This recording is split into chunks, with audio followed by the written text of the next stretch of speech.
You all set? Okay. Good evening and welcome, everybody. I'd like to go ahead and call this special meeting of the Paducah Independent Board of Education to order. This is a public hearing to discuss the schedule for next school year. Is there, Madam Secretary, would you call the roll, please? Sure. Dr. Koji? Here. Ms. Hancock? Here. Ms. Howard? Here. Dr. Hudson? Here. Dr. Levin? Here. Have we established a quorum? Yes, we have. Is there a motion to approve the agenda? I move. A move from Dr. Okoji. Is there a second? I'll second. Second from Ms. Howard. So, is there any questions from the board? Call the roll, please. Dr. Koji? Yes. Ms. Hancock? Yes. Ms. Howard? Yes. Dr. Hudson? Yes. Dr. Levin? Yes. So item 2.0, this is a public hearing to hear comments regarding the 2021-2022 draft school calendar. Item 2.1, comments from Troy Brock. All right, good evening, everybody. What I've provided you is a draft calendar, a 175-day instructional calendar. On the display, you'll see the colorized version of it, a little easier to look at, and also in item 7.2 in your board packet, that is the text version of the calendar that's put in the description, what you see here. Foremost, I want to thank all of our members of our calendar committee that helped develop this draft, including our parent representative, Ann Bidwell. And we also had Dale Beck from PISA representative, Tammy Jones, also from the classified staff, Dr. Okoji, thank you for serving on this committee. Thank you. Allison Stieg, principal at Tillman. Susan Ebersabel, who's a community member as well as parent. Melanie Smith at Morgan Elementary School for the elementary rep. And then Mr. Tim Meadows at Paducah Tillman. So just going through this real quickly, and if you have any questions along the way, I'd be glad to answer those. As you can see, we're going to start the school year. Actually, it starts July 26th with a professional development day. That's kind of the end bookmark or bookend to let us know that, and let all our staff know that this is going to be the first official day of the school calendar. And then as we get into August, we have another professional development day, flexible, on the 9th. And then opening day, which is mandatory for all staff, but no students on the 10th. And then the first day for students will be August the 11th. Moving on into September, we have a mandatory professional development day on the 3rd, and then holiday on the 6th, no staff or students, either one. And then we'll move down to October, right before the fall break, which will fall October 4th through the 8th. Then we have another mandated professional development. That's the one where we do data disaggregation with all of the staff. And as far as fall break and those dates are concerned, fall break and spring break, those have been set in collaboration with all of the other Region 1 district DPPs, and so we're all in agreement that that was a great time in which to have that. And that's traditional. What we've always had is the first full week of October and the first full week of April. Moving on into November, we don't have an election in November, so we have a holiday on the 25th to celebrate Thanksgiving. Moving on to December, 2 full weeks of December, and then marking those holidays on the last days, Christmas Eve and then New Year's Eve, since the Christmas and New Year's Day will be on a Saturday. Would you just hold that briefly?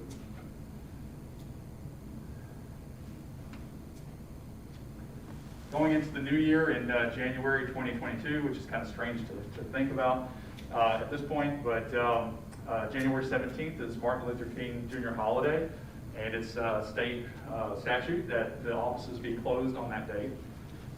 We've also put in a couple more flexible professional development days, one on the 21st of February, and the other one on the 18th of March. That's to allow for, if we ever have snow days again, with now our capability of being virtual. Sorry to disappoint anybody online. But also to provide a little bit of a break, that's long stretch between January and April for spring break. Go ahead and scroll down, please.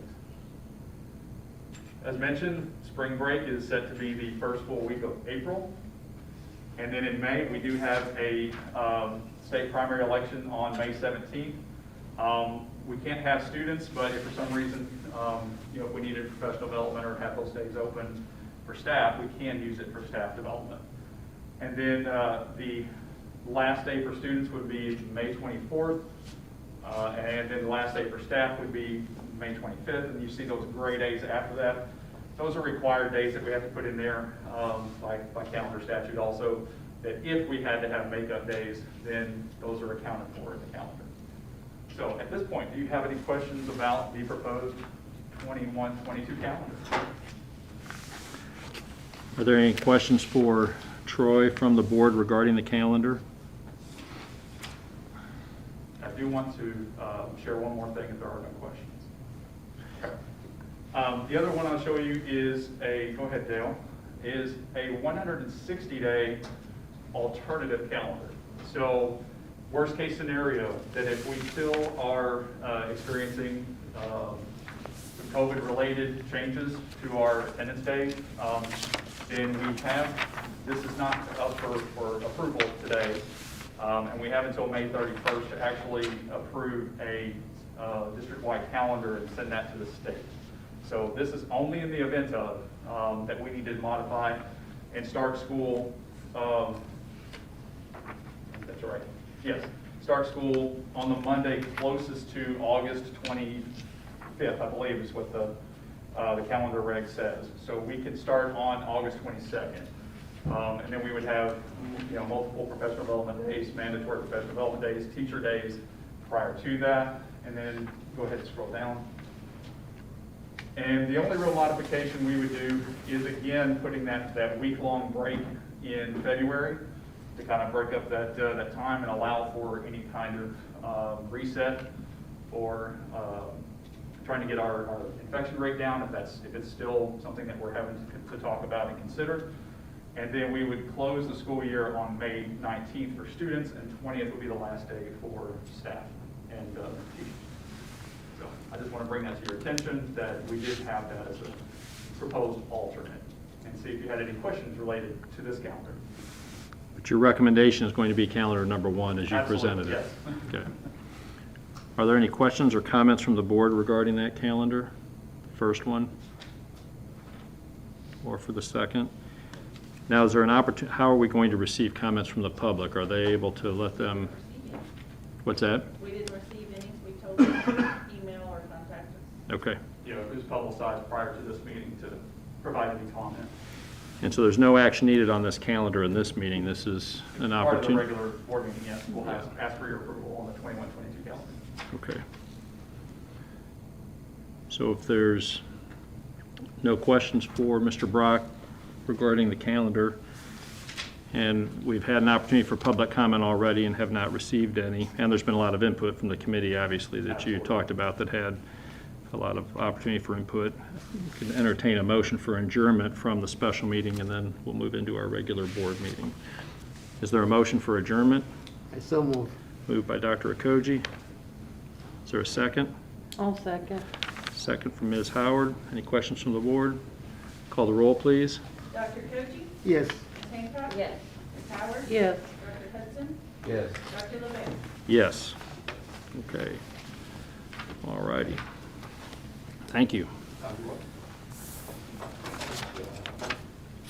So at this point, we'll go ahead and move to our second meeting of the evening. I'll go ahead and call to order the January meeting of the Paducah Independent Board of Education. Madam Secretary, would you call the roll, please?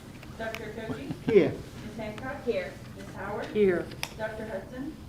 Here. Dr. LeBear? Here. I guess since we're reorganizing the board, Dr. Shively was supposed to call the meeting to order, so I guess I overstepped my bounds, sorry. Okay, we'll let you go this year. All right. Madam Secretary, have we established a quorum? Yes, we have. All right, entertain a motion to approve tonight's agenda for the January board. I'll make a motion, we approve tonight's agenda. Motion by Ms. Howard. I second. Second, Dr. Koji. Any discussion? Madam Secretary, will you call the roll? Dr. Koji? Yes. Ms. Hancock? Yes. Ms. Howard? Yes. Dr. Hudson? Yes. Dr. LeBear? Yes. All right, we all set with Mr. Pledge, please? I pledge allegiance To the flag of the United States of America and to the republic for which it stands, one nation, under God, indivisible, with liberty and justice for all.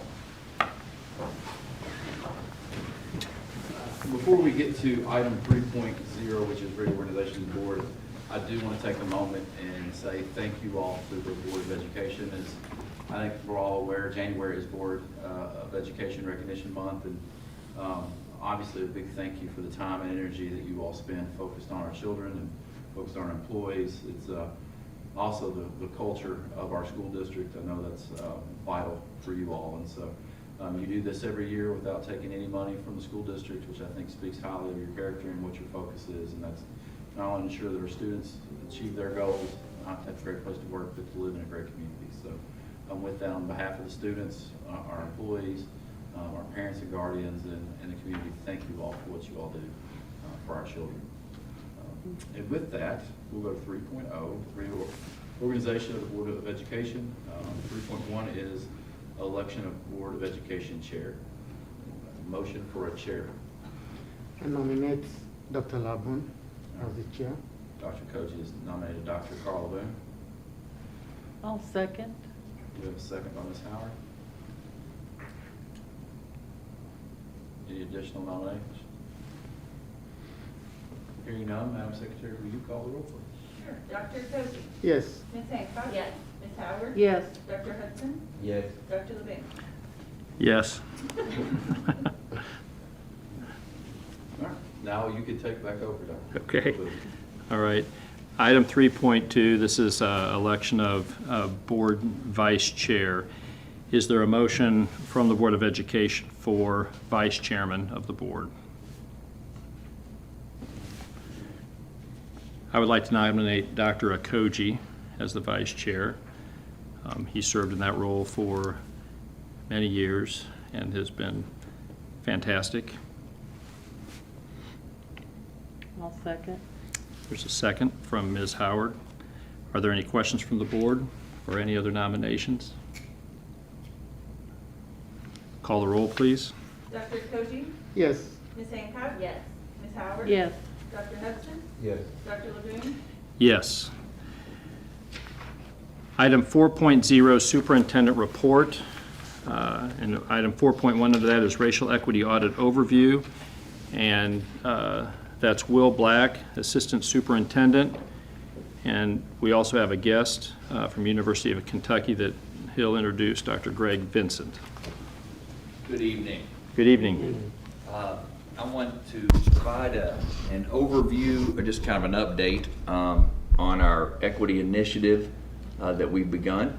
First, we have been working over the past few weeks on forming a committee, and this action committee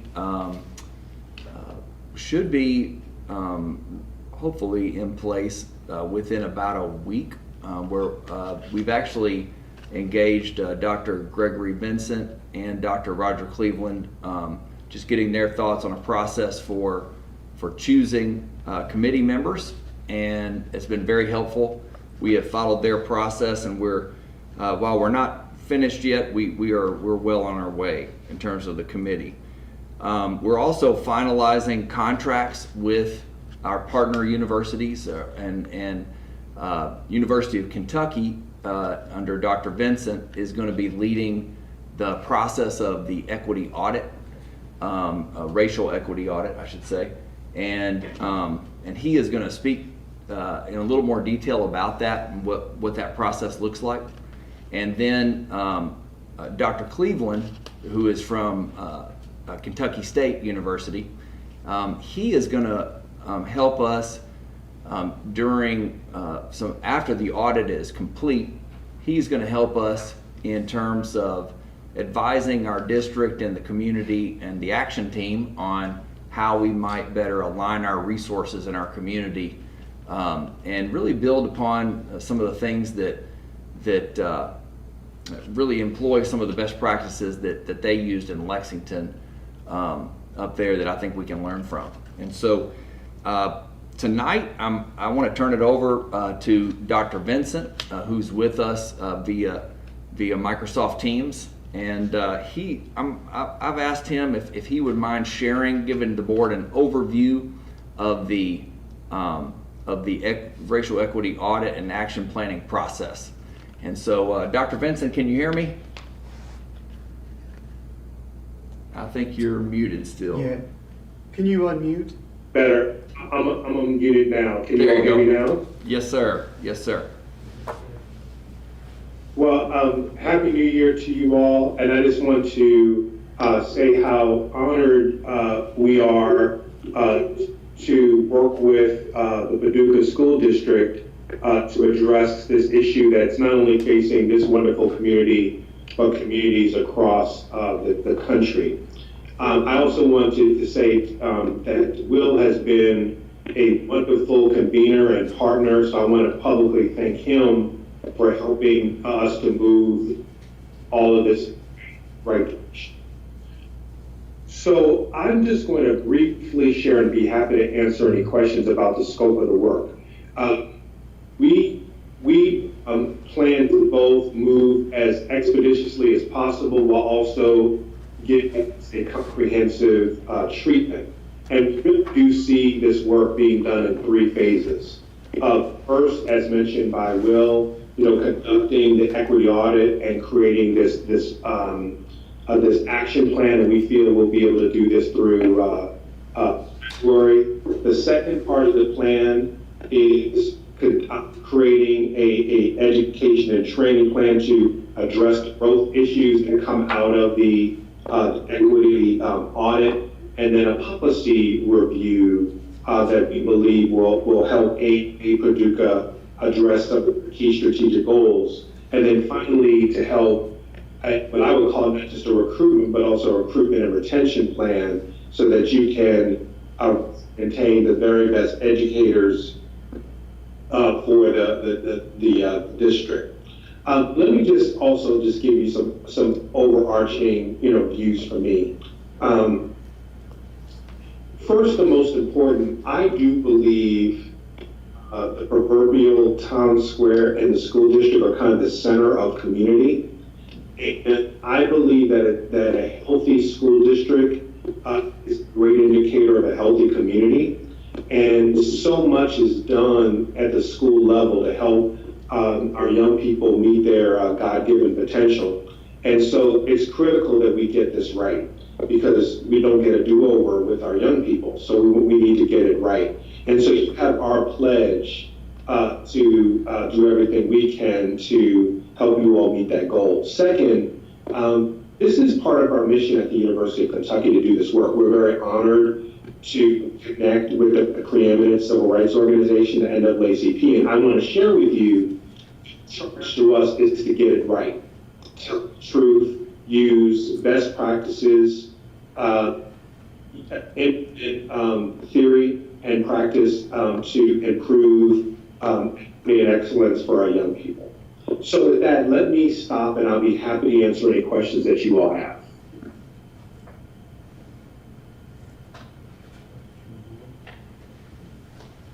Could you explain to us a little bit your collaboration with the National NAACP?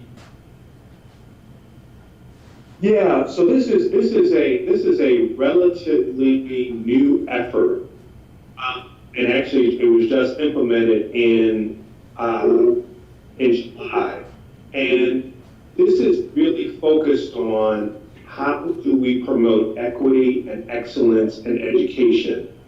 And we do that. The reason why they wanted to partner with the University of Kentucky is that their feeling is that having a research university who engages in reliable theory and practice and then implement that into the work that you all do is the best way to go.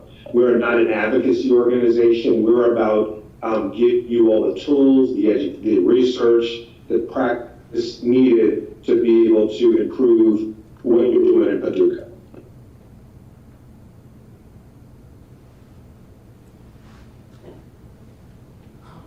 How do you tend to promote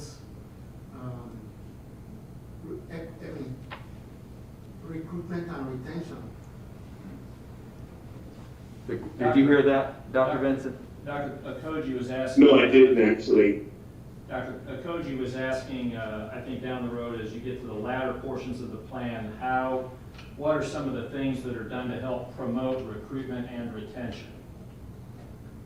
Yeah, I think healthy community is really important. I think every community in the United States, no community is immune for this. We have to show that we are committed to building community, even in the face of difference, whatever those differences might be. We have to build community. The young people that I know who are looking for opportunities, particularly in education, they want a community where they can teach and have a place where they can thrive with their families and be part of a vibrant community. And I think that's what we absolutely need to do. I think one of the real opportunities is to bring back people from Kentucky generally and Paducah specifically. I think, Will talking about working with Kentucky State will be a great opportunity as well. I have the utmost faith in Dr. Cleveland as well as the president, Dr. Brown. So I think that collaboration will bear fruit as well. But I think intentionality is also critical as well.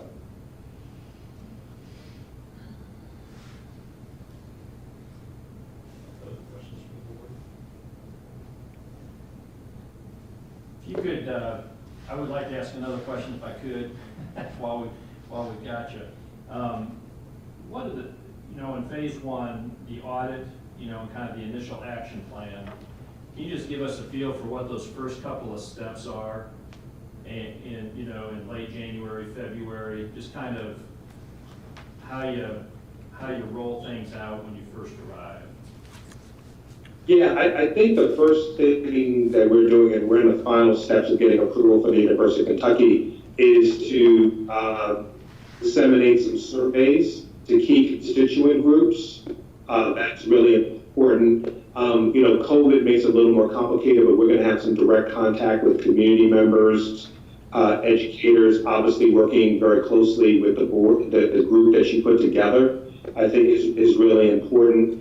And then really focus in on some of the key issues these groups bring out. I always reserve judgment because you just don't know. You can make assumptions, but you really don't know what the issues are. Some things may be more serious than you thought. Others may not be, as difficult as you might initially seem. So I think getting that initial feedback is really critical. I think then the other thing is then to apply key principles and practices, that work, that as you look at the audit. We know that closing any achievement gaps between groups is key. Having a very strong policy against discrimination, bullying, making sure that students understand that they have an affirmative obligation to create a positive community. And I think the other thing that's really critical is to tell the truth. I think it's just so critical that we stop sugarcoating things and we start telling the truth about the issues, both good and bad. But I think we have to be committed, to tell the truth and giving candidly our young people a little more credit. So those are just some initial thoughts. I have a question. Have you worked with other school districts whose demographics are similar to that of ours here in Paducah? Yes, I have. I've worked with a number of school districts, from mega school districts to smaller school districts. My partner, Dr. LaCour, is also has a law degree and a doctorate. She was a former teacher, so she has worked very closely and actually has been in the classroom. But I've very closely, certainly in my work as a professor, have worked with K-12, and certainly in my work as a diversity professional, have worked in this work as well, particularly in Texas, but across the country as well. Okay, with that being said, if you were to summarize what we should look like as we go through this, when we complete this process, what would our district look like if you were to give me? I think one of the key indicators is that every family feels engaged. that they feel that they are an essential part of the school community, the Paducah community, that every child feels affirmed, and that there are no barriers to their progress. That they can go into school and meet their goals. If they want to become a lawyer, a doctor, an educator, whatever it is, that Paducah is preparing them to meet their goals. I think one of the biggest challenges I learned from families of color is that potential is snuffed out way too early. And so I think that sense of engagement, that sense of positive encouragement, and the sense that there is one community, there's not multiple communities, there's one community, there's one Paducah, right? So if I had to kind of come up with a catchphrase, I would say one Paducah. And that means that the power structure has to make sure that they're not excluding everyone, and that you have to look at new and creative and positive ways of doing things, particularly around educational practice. You mentioned challenge, and would you, having done this, what are the bumps in the roads that you may have prepared for already? Just possible bumps in the road. Well, let's just be blunt. One of the biggest issues we find is, and we've discussed, is that systemic racism is real. And so by definition, there are systems in place that perpetuate that discrimination, right? So even if you say individually, I have a good heart, I want to do the right thing, you have to address the systems that are in place that perpetuate this racist behavior, even when the intentions are positive and good.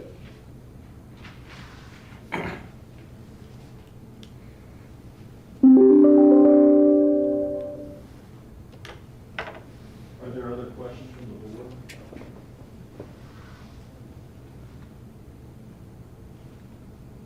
I don't think the board, Dr. Benson, has any other questions. Will, do you have any other comments you would like to make, Dr. Benson, before? Well, again, I just want to say, and if I didn't address it, I want to make sure I'm clear about this. Community engagement is key. The community must feel that they are part, community members must feel like they're part of this process, and they must feel like they are part of the solution. The more that every community member feels that they're part of the process, the more productive we'll be. And the committee formation that you've recommended to Will Black is that's going to hit on a number of, at least getting a number of those key people engaged. Is that your thoughts, at least initially? I mean, part of it, and plus then the audits will bring in a lot more input. Absolutely, and let me just say that I have great confidence in this process. This work is not going to be easy, but just based on my initial engagement, I am convinced that Paducah and the Paducah School District is committed to making this work benefit all families and all parts of the community. So I just want to end with that. Thank you for making time for us tonight for our board meeting. I know you're an hour later there, so appreciate you being with us tonight. So. Absolutely. Again, it was an honor to be here. I look forward to working with you all. Thank you. Thank you. Thank you. Will, do you have any other items from your report? No, I think that covered it, unless there are any other questions. We'll keep you updated moving forward. Okay, thank you. You need to move the mic, or should we just sit right there? Gotcha. So we'll move on to item 5.0. This is an opportunity. Got one more. This is an opportunity for oral communications from the audience regarding items that are both listed or items that are not listed on tonight's agenda. I'll go ahead and combine item 5.1 and 5.2 together. when our board agenda is set out, there's an opportunity for people to email in if they would like to have an opportunity to comment on one of those two things. And then Mr. White, Mr. Adiyama White, has emailed in and had requested time on tonight's agenda. So typically, we allow up to 5 minutes for oral communications from the audience, which are regarding items which are or are not on tonight's agenda. So with that in mind, Mr. White, you're free to speak. I believe you're muted, Mr. White.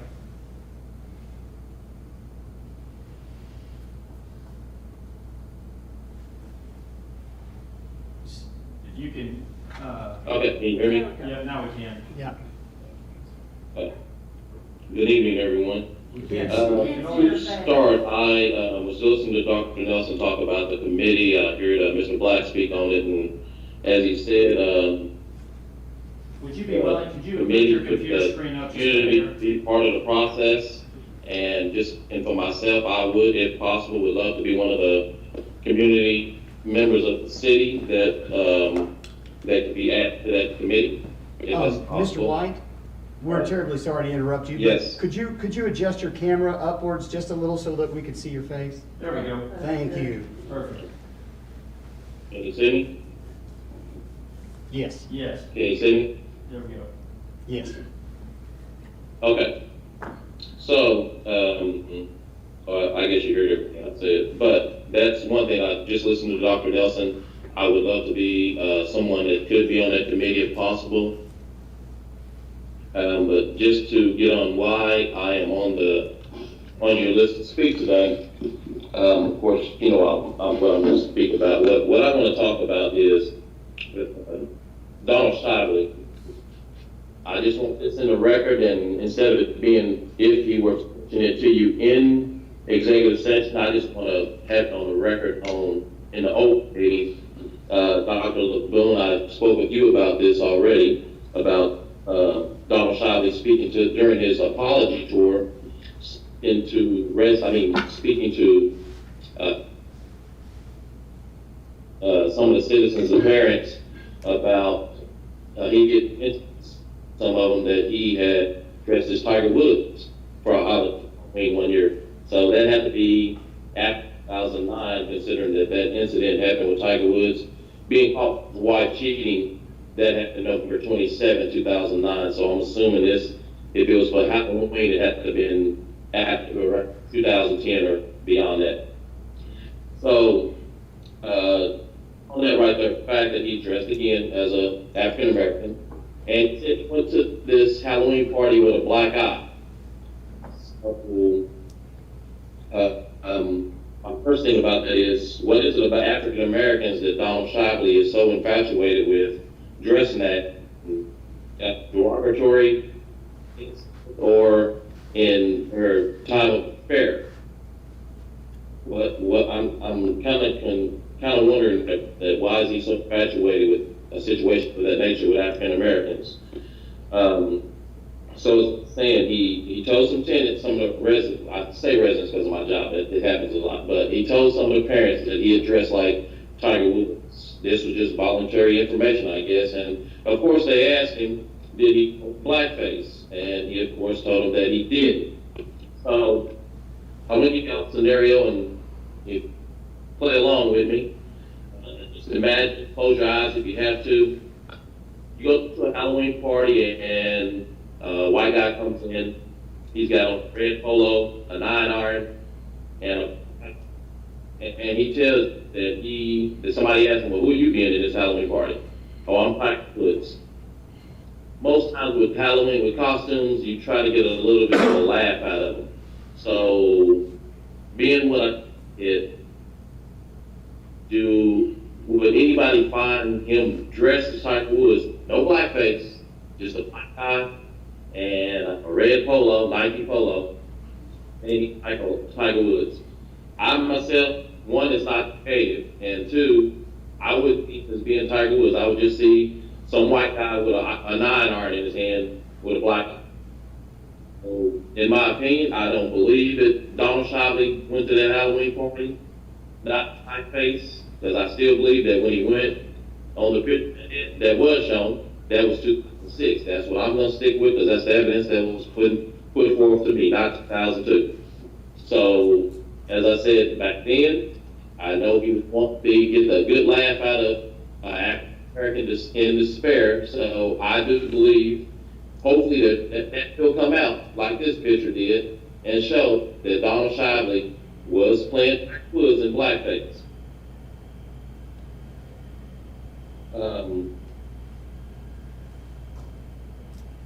So that's just my thing about it. I just want that on the record, open board meeting, that this is what he had told his parents, that he had dressed as Tiger Woods.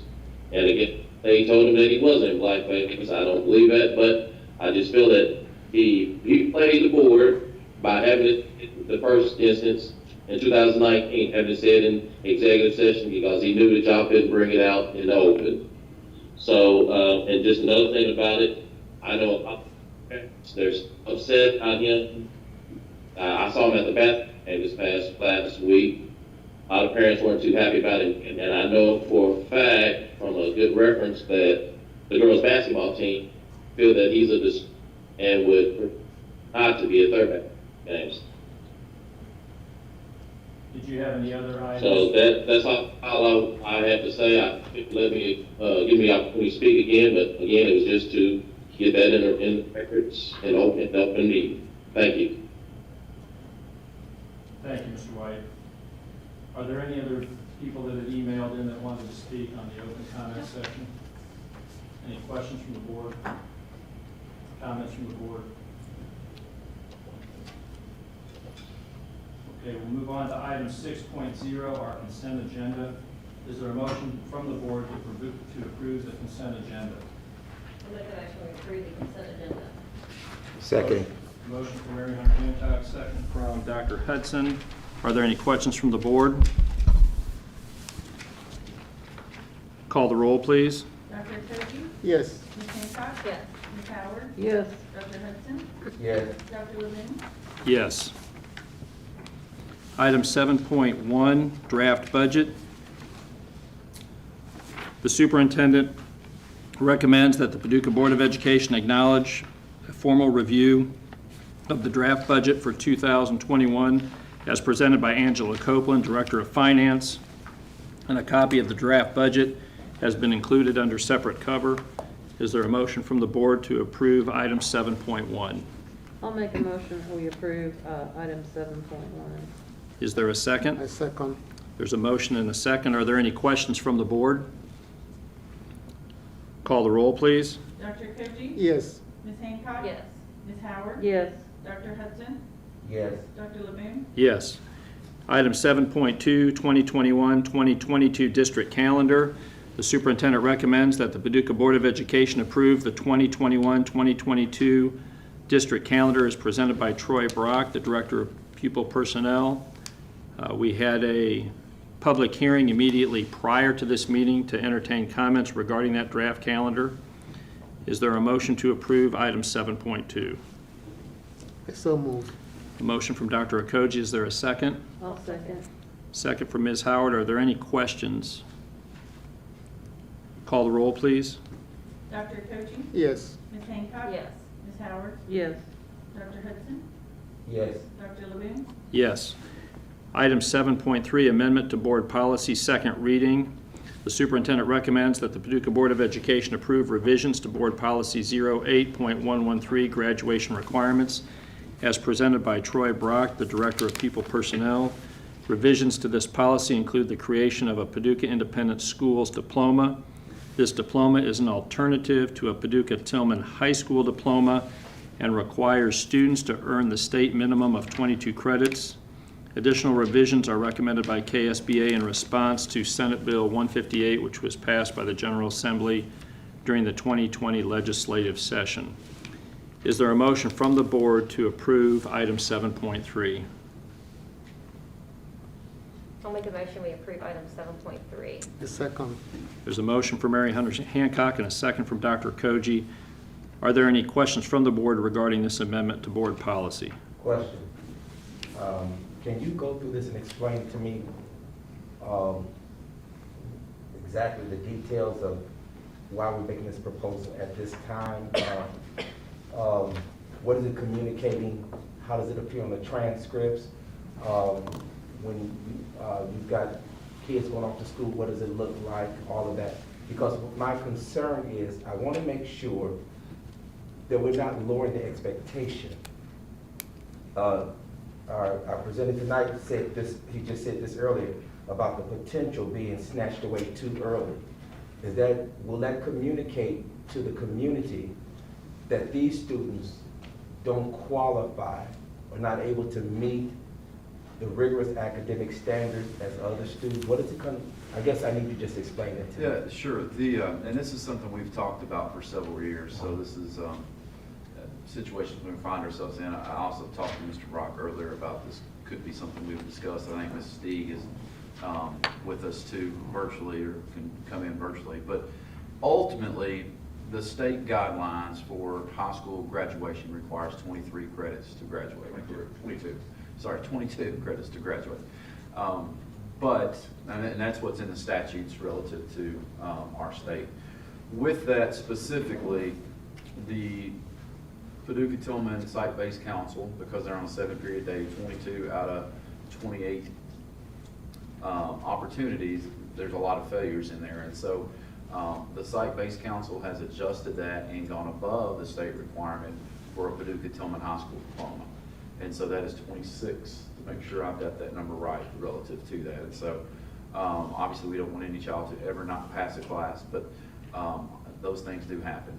As we transitioned, I guess is the best way to say that, and started looking at the some of the children that we lose to dropouts over the last few years, is we're seeing that they're, and not understand, several of these children aren't with us from the beginning. Paducah, a lot of people move into Paducah. And so they didn't start in elementary with us and come all the way through. And so we've ended up with a situation where kids move into Paducah, or young adults move into Paducah, and they are 17, 18 credits, they're 18, 19 years old. And so that, to go from that number in that range to 26 looks like I can't get that done, and we're ending up with lots of dropouts. And so that because they moved to us, even though they aren't our product all the way through at times, obviously hampers our graduation rate. And so with the idea that Paducah-Tillman is obviously has extremely high standards in what it expects for students, when we started looking at this, we discussed having a district-wide diploma potentially for in this situation where a child is not getting a high school diploma from Tillman, but it's the alternative school, it's the credit recovery that's on the computer, that route, which I don't think, to me, if you take all your classes on credit recovery, that's not equitable to what it's like to go through classes at Tillman. And so I've had those conversations across the district and with our site-based council at Tillman in the past of what number you think children need to have, but that kind of goes a little bit of a different direction. And so with that, we've also worked out an agreement with Job Corps in Union County. And so our students, I guess this was 2 years ago now, Mr. Brown? Yeah. Students can transfer to Job Corps where they're going to get a certification for a career industry cert. That is, they can stay on in the agreement, and other districts have this too, they can stay as student of Paducah Public Schools and Paducah-Tillman as they transition and go through Job Corps in Union County. Or they can transition to Union County. And their requirements in Union County is less credits than Tillman, so I think we're getting all of those children that just completely transferred. They could be there but still be enrolled in our district and get a Paducah-Tillman High School diploma or a Paducah Public School diploma. They're choosing not to do that. And so that's another scenario with that. I understand rigor is extremely important with this and the questions that would come with that. The class difference is going to be all electives. It's not your math, it's not your science, it's not your core social studies, your core English. That would be the difference with that. And at times electives are a challenge to have in the computer-based teaching program that we've partnered with in the past. And so want to ensure that our children are graduating and want to ensure that their diploma means something. With this year's current sophomore class, as they transition to be seniors, the state requirements are to get a high school diploma. It's not just the credits that you earn. It is you are college ready or you're career ready, starting with that class. And so whether it's 22 credits, 23 credits, 26 like Tillman, or 30 if that's somewhere else like that across the state, you'll have to meet the minimum ACT benchmarks to ensure you don't go to remediation in college if you go to class, meaning you take a class and you don't get credit for it, but you pay for it, or you have an industry certification that will allow you to go into the workforce directly from graduation and make a higher wage. So you're going to have one of those two things in 2.5 more years upon graduation.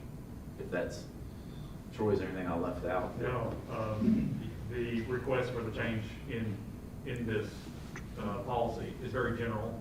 It's not very specific, but we've had those discussions on around the specificity of what does this look like. This is not something that we are incentivizing students to do. This is something we're responding to in the face of at-risk conditions. Is that we want to look at a student who has maybe attended Tillman for 3 years, has attempted that in-person opportunity, and is not going to mathematically graduate with their class in time, or even to the point, when I say in time, I mean to the point where if they were to stay at Tillman, they will age out at 21 and have to be sent on their way to an adult education. So we're trying to use this as a tool to address even right now the students, the youth that we have who are very at risk, that we're not hindering that opportunity for them to go on and do bigger, better things. So am I hearing you correctly when you say this is, and I want to make sure I'm hearing correctly, this is designed to increase graduation rate, and these are for those at-risk kids who just cannot measure up? They've given the And opportunity. this is what the high school is pushing? I think Ms. Steve will have to speak whether they're pushing it. It's not I mean, that this is what they're committed to, saying that any at-risk kid, basically all he needs is 22 credits just to get out of here, to compensate for the Fs that he may get. I wouldn't say any at-risk kid. I would say is that any at-risk kid that qualifies for some delineated parameters or guidelines that has yet to be established in concretely. But certainly that we want to have that conversation. This is the first step, is to make sure that we have the policy in place that we can drive the procedures that go with it. But we have had those discussions right now, is how do we want that to look like? But I think we need more conversation with stakeholders at the table before we implement it. I think that's what's at play here. This question is directed to Dr. Shively. You lost me somewhere. Where does Union County come in? I couldn't hear Dr. Koji. Your question, I'm sorry. Where does Union County come in? Where does Union County come in? With children that we want them to leave with a certification at the minimum. I mean, we want them to be college ready if that's what they want to do. And I guess these are all alternative school children, right? They could be, or they could be students enrolled at Tillman, but these are students that. So if a student graduates with 22 credits, Yeah. okay, and I want to make sure I'm hearing you clearly. These are, the difference between the 26 and the 22 are mainly electives. Absolutely, not just mainly electives, all electives. But to try to find avenues to ensure our children graduate high school with a skill. I mean, college and career readiness is what you've all heard me talk about since I became superintendent and before then, is we need to ensure our children are leaving us with the skills necessary to be successful in life, whether that's transitioning to work or transitioning through college. And so we've missed out, some children have missed out on that. And so in a way to us to search to, and again, all of our children progress through this the same way, but in a way to figure out how can we ensure children have those skills or abilities, we've looked at lots of different options because one size does not fit all through high school. And so with that, we were able to work out a memorandum of understanding with Job Corps, which kids leave Paducah, they'll stay there, they'll get very specific training while they're there. Kids are making the choice to go or not, and kids have been very successful, children have been very successful that do that. But these are not, they're at risk based on their credit number is so low relative to everybody else that's progressed with them through school. And so that became an option for us. That's how Union County came into that. And so in that memorandum of understanding, we set it up to be, you can still be a Tillman graduate if you go do this. And what we ran into, and I don't know any off the top of my head, you'll know the details more, all of them chose to be a Union County graduate because they could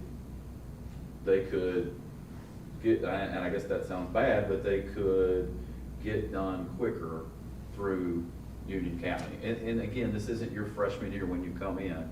This is a 4th or 5th year child that has little or few credits that we've worked with. And so nobody comes in with this plan at all. Nobody would come in with, here's the plan for you as an individual or a child, is that you're just going to get two credits and we're going to get you out of here.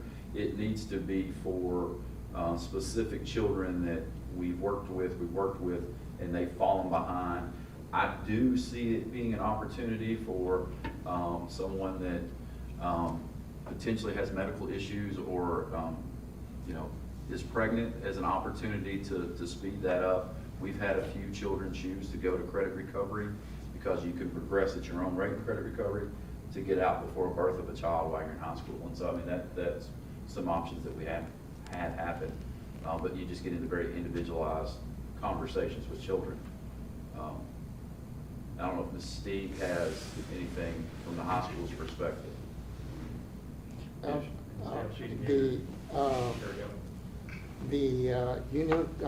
Students at Paducah Tillman, how will this student be taking classes at Union County when he or she lives in Paducah? They actually moved to Union County. Oh, okay. But we set that up as just to try to help, not to hinder. We wanted to have them be able to still get the Tillman or Paducah Public Schools diploma because this is where they live or this is where they've grown up. And so, what was expressed, if you don't mind, what was expressed to me in that is that a lot of students wanted the ability or the possibility of still walking the blue line and getting a Tillman high school diploma.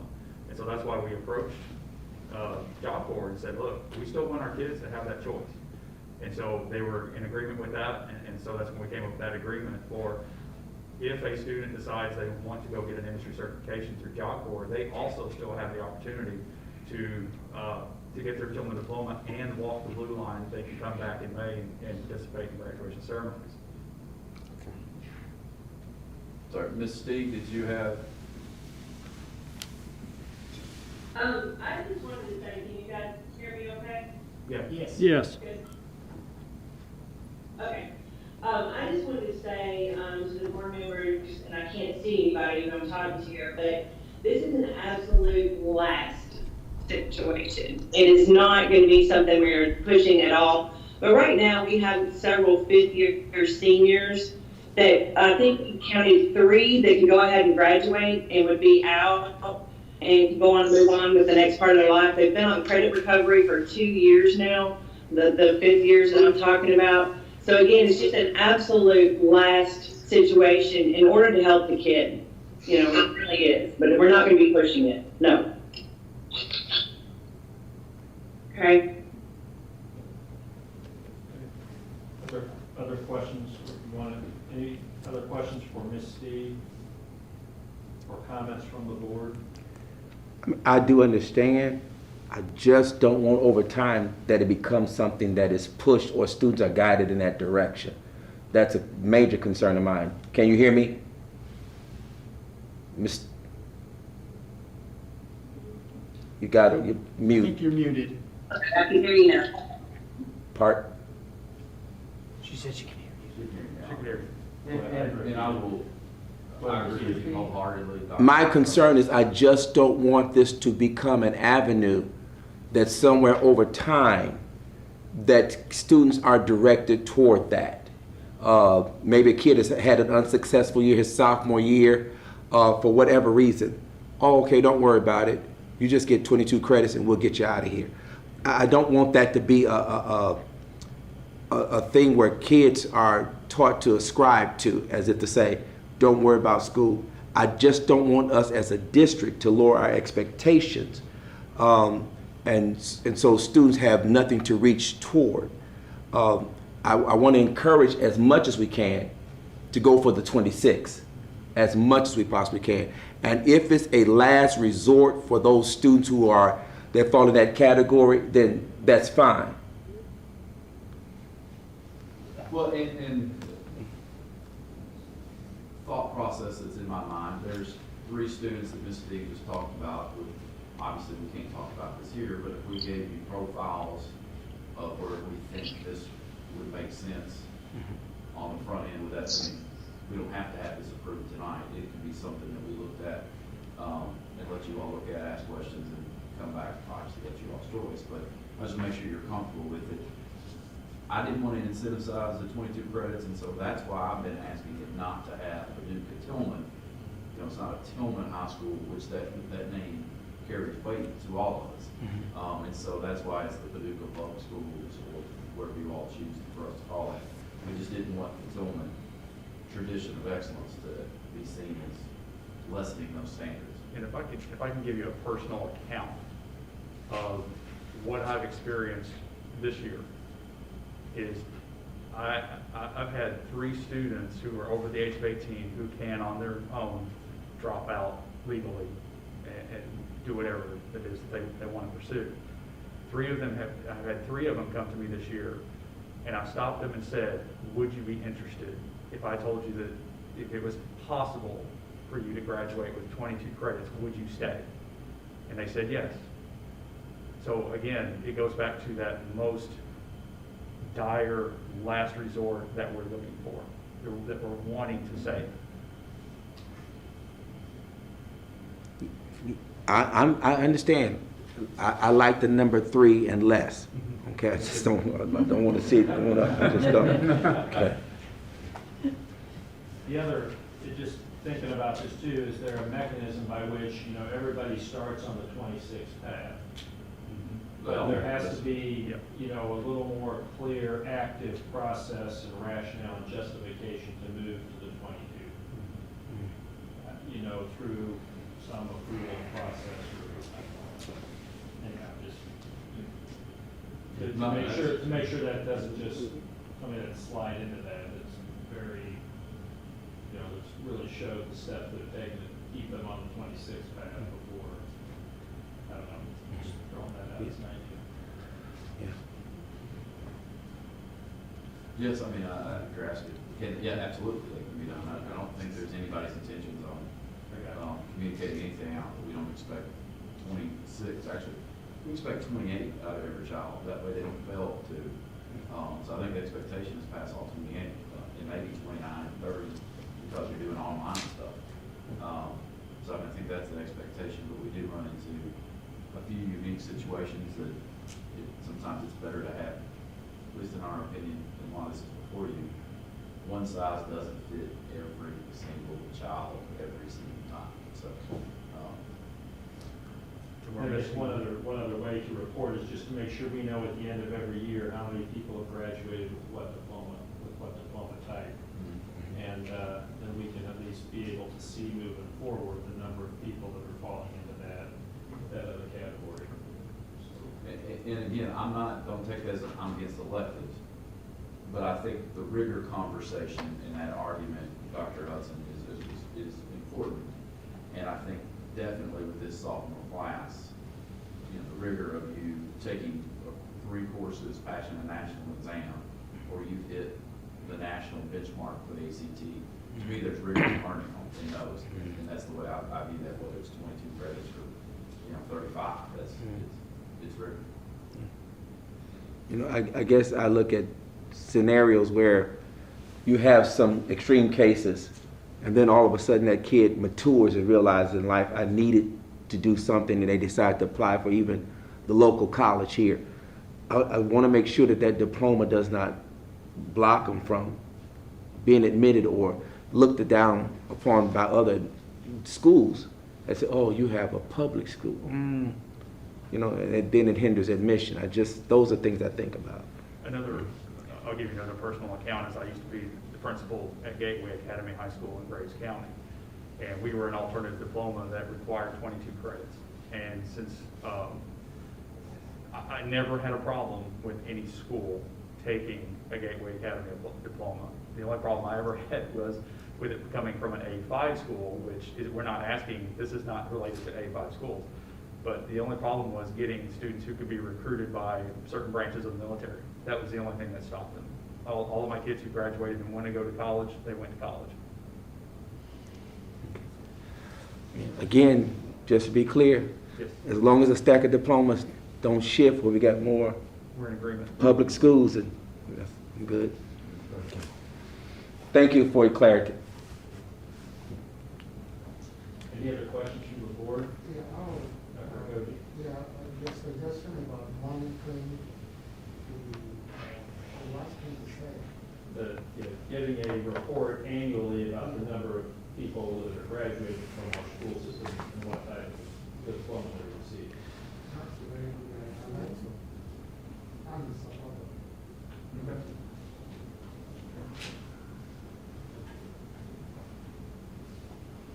If there's no other questions from the board, call the roll, please. Dr. Koji? Yes. Ms. Hancock? Yes. Ms. Howard? Yes. Dr. Hudson? After many discussions, yes. Dr. Levine? Yes. Item 7.4, agreement with the City of Paducah. The superintendent recommends that the Paducah Board of Education approve the school resource officer agreement in partnership with the City of Paducah. Is there a motion to approve item 7.4? I make the motion to approve item 7.4. Motion from Dr. Hudson. Is there a second? A second. Are there any questions from the board or comments from the superintendent? This looks like a pretty neat opportunity, at least as I read through it. Yes, excited about this opportunity and what it will do for children and for adults. So it's going to allow us more resource officers who are Paducah police officers' presence in our school. Yes, and it's an additional 3, and we're thinking an additional one at the high school, Innovation Hub, because we got a little bit bigger connection there, one at the middle school and one to share for the elementary. Yeah. So how many all? There would be 3 plus we have Renee Long, which is SLO, but it's the same as it's the legal side of how we did this, how Mr. Davis did this in 2005, 2006, and so it's actually, someone has his own police station number, and he's a district employee. This is going to be a partnership where they're actually Paducah City police employees, but they'll be working with us every day in the school buildings.